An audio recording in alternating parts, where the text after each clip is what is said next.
السلام عليكم ورحمة الله وبركاته. طلاب الإعدادية أهلا بكم، وطلاب صف الثالث الإعدادي بالأخص أهلا بكم. عاملين إيه على قناة علاء هشام؟ معاكم علاء هشام هنا إن شاء الله على القناة ديت بنشرح فيها مادة العلوم وبنساعد طلاب الإعدادية عامة، أيا كان سنك إيه.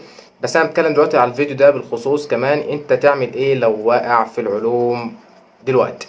طبعا احنا في شهر 9، يعني احنا بالظبط 12/9.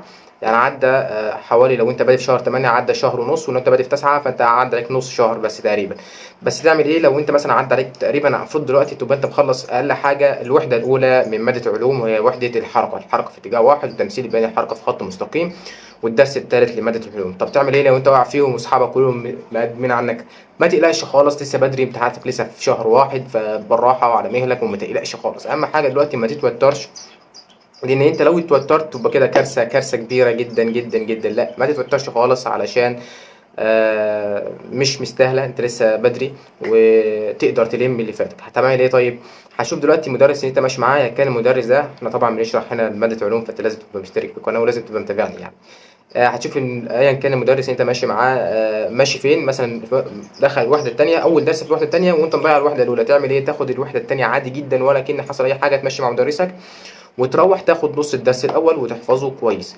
تمام، ده المره الاولى اديك ماشي كده بدرس، وماشي بدرس ورا، درس من الوحده الثانيه ودرس من الوحده الاولى. خلصت نص الدرس الاول، الحصه الثانيه للمدرس انت بتاخد معاه او ايا كان الحاجه اللي انت خلصت طالما من الدرس الاول الوحده الثانيه، هتخش على الدرس الثاني في الوحده الثانيه. يبقى تخش النص الثاني للدرس الاول في الوحده الاولى.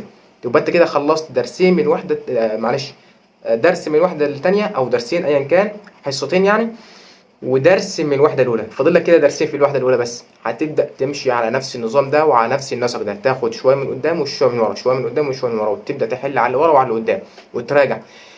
تعمل جدول لنفسك، اهم حاجه تعمل جدول لنفسك علشان اليوم ما يطيرش منك وتحس ان انت ما عملتش اي حاجه واي افاده في يومك. لازم تبقى قريب من ربنا.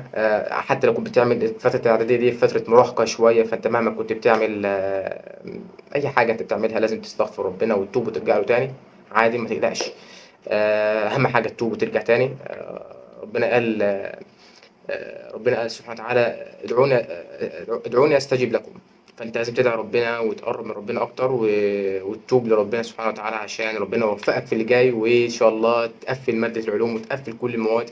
مش في مادة العلوم بس، أنت عندك المواد التانية كلها تعمل فيها نفس النظام. لو أنت واقع في أي مادة هتعمل فيها نفس اللي قلت لك عليه، بس أنا خدت لك مادة العلوم بالأخص علشان هي دي المادة الوحيدة يعني تعتبر أتقل مادة في موادك كلها وأسهلهم وأمتعهم كمان. فأنت فايتك حاجات كتير جدا يا اللي مضيع العلوم أو ما بتحبهاش أو مستثقلها.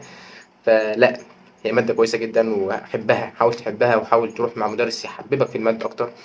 وانا طبعا هنا بحاول اشرح بطريقه مبسطه وسهله، وان شاء الله كل يوم بحاول اشوف طريقه جديده تبسط لك المعلومه اكتر. فان شاء الله خير وما تقلقش يا صديقي، وما تنساش تعمل لايك واشتراك وصلي على النبي، واتمنى لك كل التوفيق في حياتك الجايه. والسلام عليكم ورحمه الله وبركاته.